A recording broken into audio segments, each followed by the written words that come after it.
Welcome. We would like to thank each and every one of you for coming out tonight and supporting our efforts.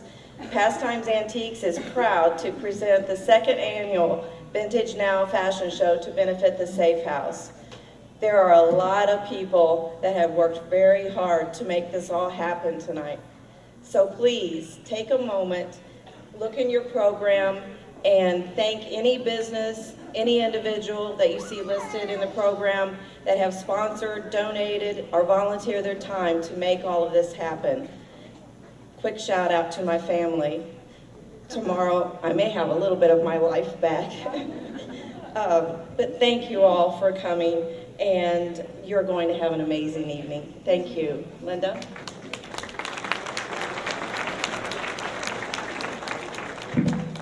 Thank you, Deb. On behalf of the Safe House Board of Directors, the employees, and the clients we serve, I would like to extend our thanks and appreciation to you supporting our cause this evening. Safe House for Women has served Southeast Missouri since 1991. Our sole purpose is to help victims of domestic violence and advocate on their behalf in an effort to eliminate violence in our community. Since opening our doors in 1991, hundreds of women and children have sought out our help when seeking safety and support to leave their abuse behind. Now, I have the privilege of introducing our speaker for this evening. I feel blessed that Linda Goulding is in my life. She brings to me a fresh perspective on why I am involved in the work of ending violence against women. Her story is compelling and her life is inspirational. Please join me in welcoming Linda Goulding.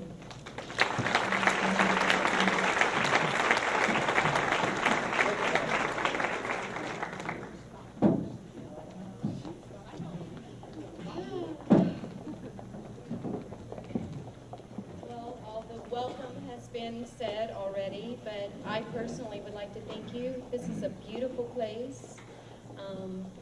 I hope you all enjoy it.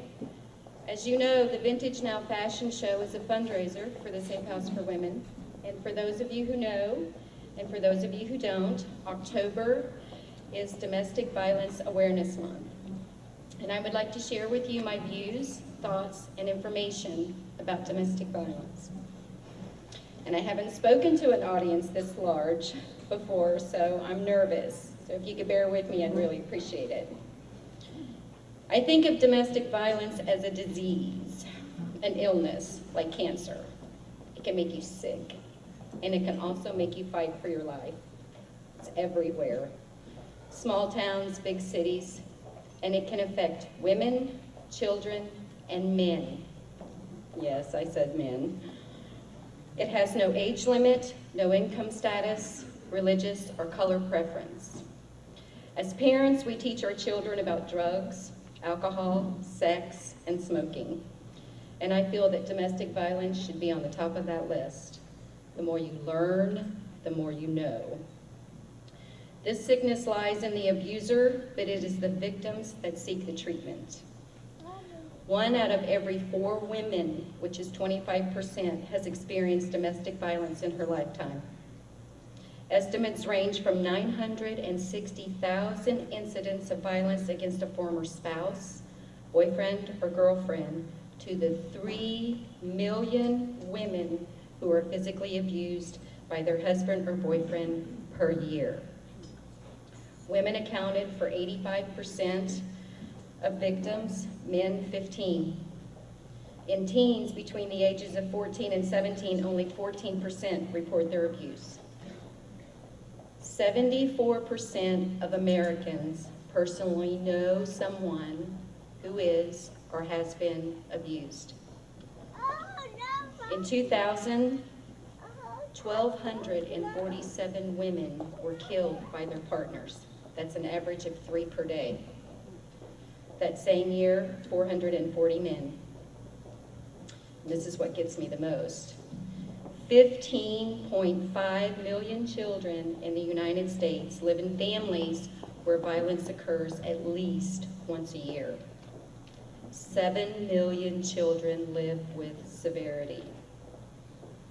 and 2.2 million people called a domestic violence crisis hotline in 2004. In a single day in 2008, 16,458 children were living in a shelter. Those same children are our future. Studies show that shelter services leads to reduction of severity in reassault by 60 to 70%.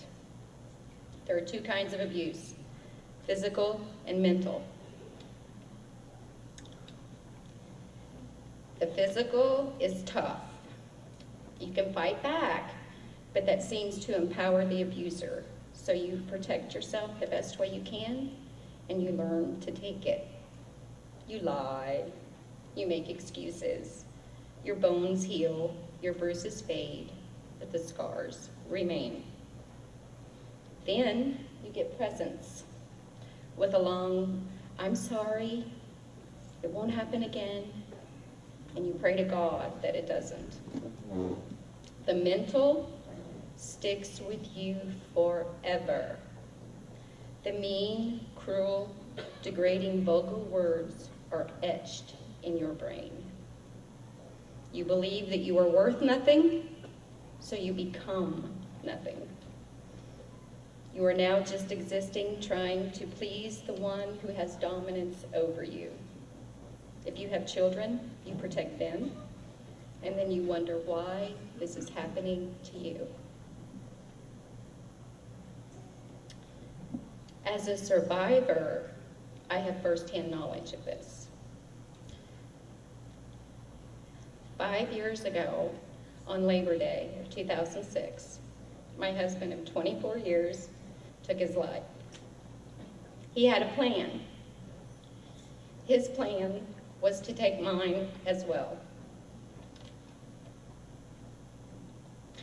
But God had another plan, and through him, I found strength, hope, courage, and a very safe place called the Safe House for Women.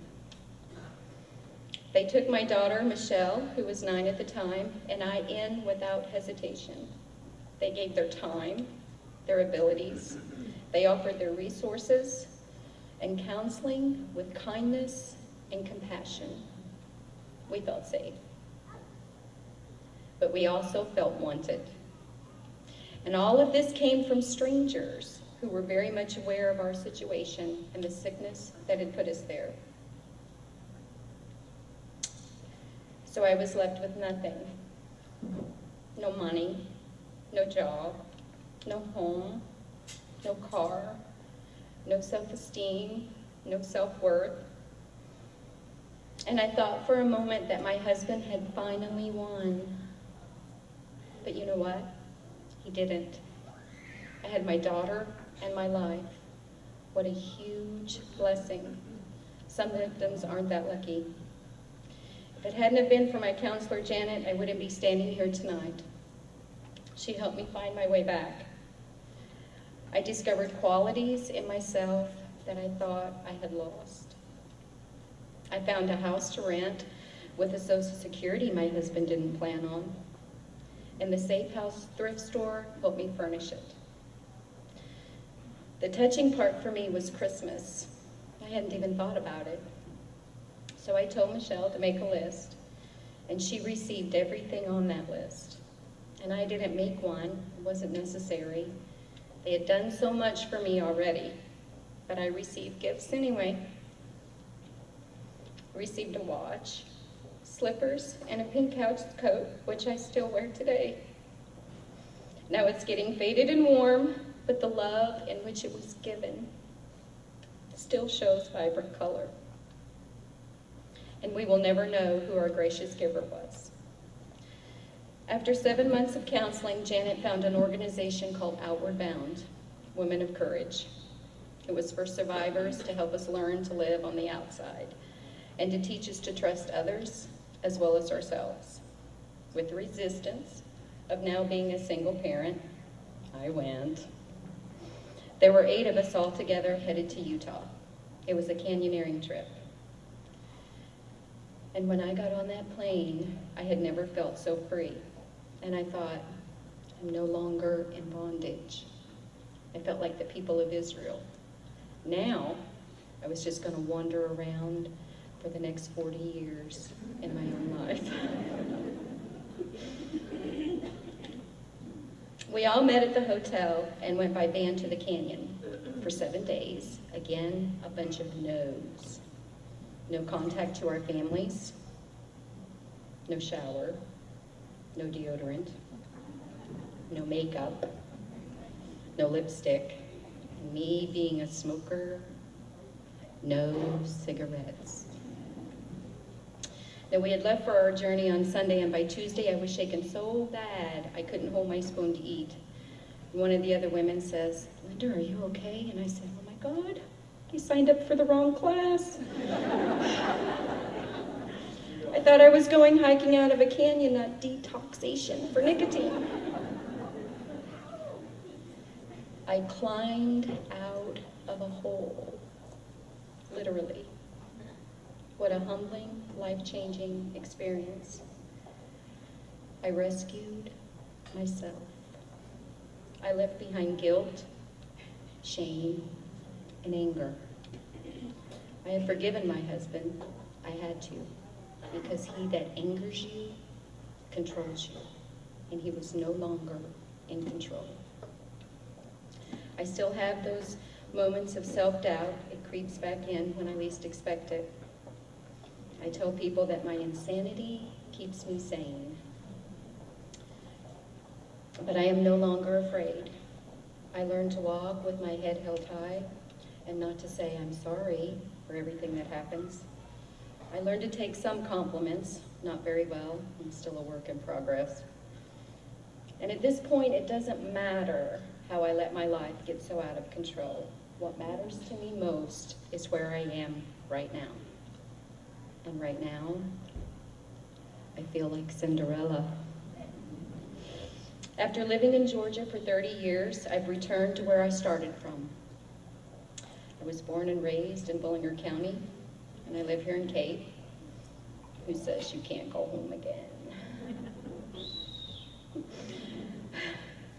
I have a nice little house cleaning business, and my clients are heaven sent. They treat me with respect and generosity. And I also work for 2 of the best eye doctors in the whole country. I am back with my family where my support is. I'm connecting with old friends and making new ones. Although I struggle every day, I try very hard to make it look easy. I have a will inside me to never lose sight of the second chance I was given, to find my purpose, to pay forward the kindness that was shown to me, and to never waste a day. Some women say their faith is tested. So is mine. But believe me when I say every morning when my feet hit that floor, I'm stepping out on faith that God is going to take care of us for that day. Michelle, now almost 16, she too is thriving in a welcoming community, making new friends. Still hating school, learning to drive, and I'll pray for y'all. But also how to make good choices. I am so incredibly proud of her. So if she could just come up here just for a second and be with your mom. I look snazzy.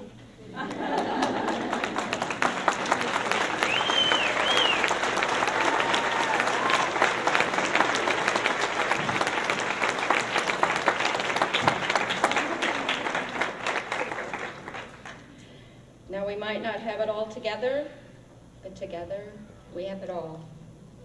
My #1 mission is to teach her that this cycle ends through her, and to tell women, never give up hope. Find the courage to make that call. Find your will to survive so you can start living. So you see, to me, the safe house isn't just a place where women go for help to end a violent relationship. It's the beginning.